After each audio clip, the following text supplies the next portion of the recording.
Yo, what's up guys? It's Nick from Begins Gaming. Welcome back to another MLB The Show 19 Diamond Dynasty video. Today isn't technically going to be a Diamond Dynasty video, but today is just a video I wanted to get out. And I know a bunch of people have made a video like this, and I'm not saying I'm better than them by the title, but I put that in the title for views if you're watching this. I put World Series player, because I am a World Series player, in the title. I'm not saying I'm insane, but I'm above average at the game. That's why I'm in World Series. But I just wanted to do what I think personally. All these guys who've made these videos, like McGunsky, he's like top 5 in the world. Cougs is really good. I'm not saying I'm better than them, I just felt like putting that in the title. They've also made good videos, and those have really good tips too, so if you're still confused about something, go watch those, but watch this first. So I'm going to go into a play versus CPU game, and I'm gonna give you my tips on how to play with the PCI better.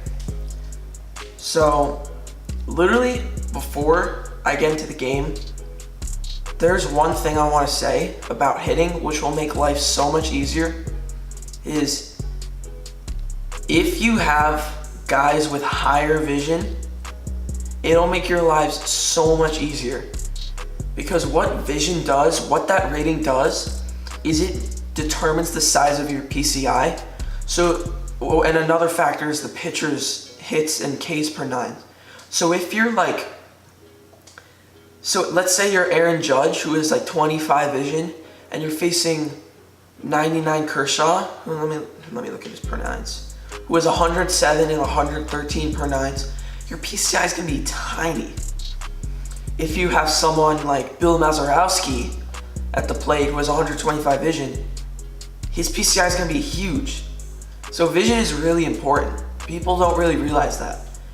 So the first thing I recommend is look at the pitcher's pitches. That's something that's really underrated, is you look at the pitcher's pitches. So as you can see, I'm facing Wright Jr. He has a lot of craft. He has a slider, sinker, curveball, and a changeup and a four seam. So you're going to want to look for a lot of pitches low because he has craft. If he has more fastball, cutters, look for more inside and high up.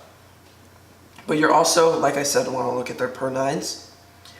And when you're playing online, you're going to want to look at players' tendencies when they're pitching. So hit a home run. You're going to want to look at players' tendencies when they're pitching. So if you see them putting a pitch in the same spot over and over, sit on it. So like if you see they're putting a slider in the bottom right corner a lot, take until they give you that pitch, and then you can just hit it. That's really useful too. Another thing, so that's number 2. Number 1 was look at the pitcher's pitches. Number 2 was their tendencies. Number 3 is using the PCI. Where you start the PCI is very important. What I like to do is when you're facing guys who are not sidearm, start the PCI high up, then you want to follow the ball to where it goes. So that was kind of a bad example there on that swing by Willie Mays. But you're gonna want to start the ball high, or start the PCI high up, so it's following the ball, and as the ball moves, you just want to follow it. So like, as you see, Pudge's vision is 113, and the pitcher's per 9s are in the 50s. So look how big his PCI is. See how I stayed at the top, or I started at the top, and then I moved it down as it went down a little, so I could be on the ball. I moved it down a little too much. Oh yeah. So that's really my most important thing. And when you're facing sidearms, you're gonna want to do the opposite. Start at the bottom and move up, because that's how they pitch. They go under, and they like go. Let's say this is like you and the home plate. They go like that. Normal pitchers go like that, so you want to follow it down. When it goes like that, you want to follow it up. That's one of the main ones for me. Another one to be better at hitting is just be patient. Like if you're swinging at a bunch of balls and you have no patience, that's not gonna do you anything. That's gonna completely wreck you, because good players who notice that and like notice habits, they're gonna do that all the time and they're gonna kill you. Like whenever I play someone who swings at a bunch of balls, I just keep throwing balls until they take a pitch. So that's a really important one. And how you get better is literally, if you have that problem and you swing at everything, don't swing until you get a strike. That will help a lot, because some of the, or like around 50% of the time or something, the first pitch will be a ball. So if it is, you'll get ahead in the count. And if you work these counts where it's 2-0 or 3-0 and you're taking till you get a strike, they're gonna give you a meatball, which you can just pounce on. So that's really useful. And another thing is you wanna practice a lot. If you practice a lot, you'll get better. That happens in everything in life. I know it kind of sucks, but they have a custom practice mode in the game, actually. So they have a custom practice mode where you can set up whatever you want, like whatever scenario, and you can practice whatever you want. I'm trying to think of what else I could give. I already said the vision. Oh yeah, another good way of practicing is playing offline games for like missions and stuff. Like when you're playing moments, that's good for practice, because when you're playing the computer, that's good for practice.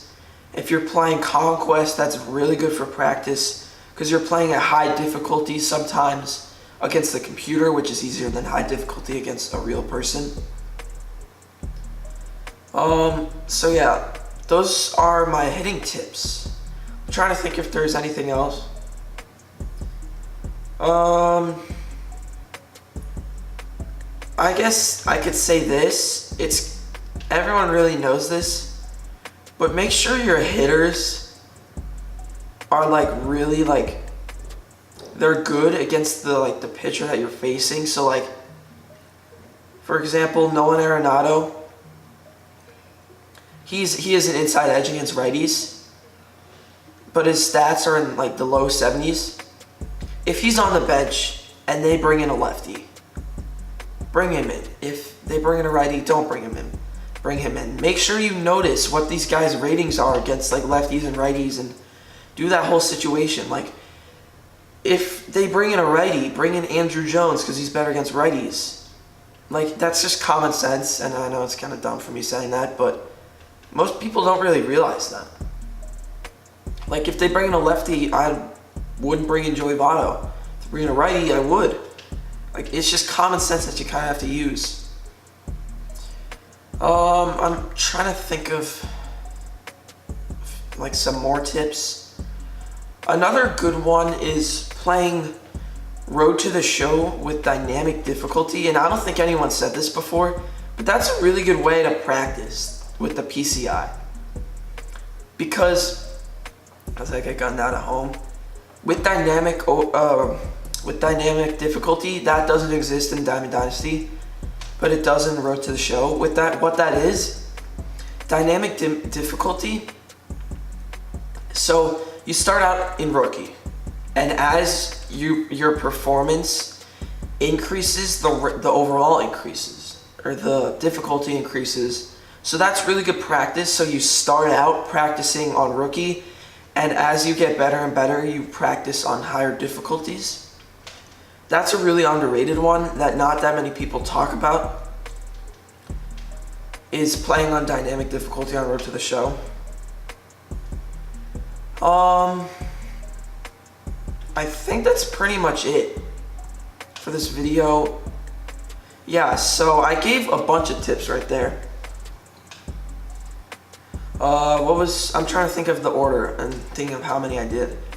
The first one was the vision for players that are on your team. Then there's, moving the PCI up and down, following the pitches. I think I said one before. I don't really remember in general. I know I said a bunch, so I don't want to think about all of them and just like say in order, but I gave a bunch of tips, so I hope those help you guys if you guys are struggling to hit, especially online, because online gameplay is a lot different than offline.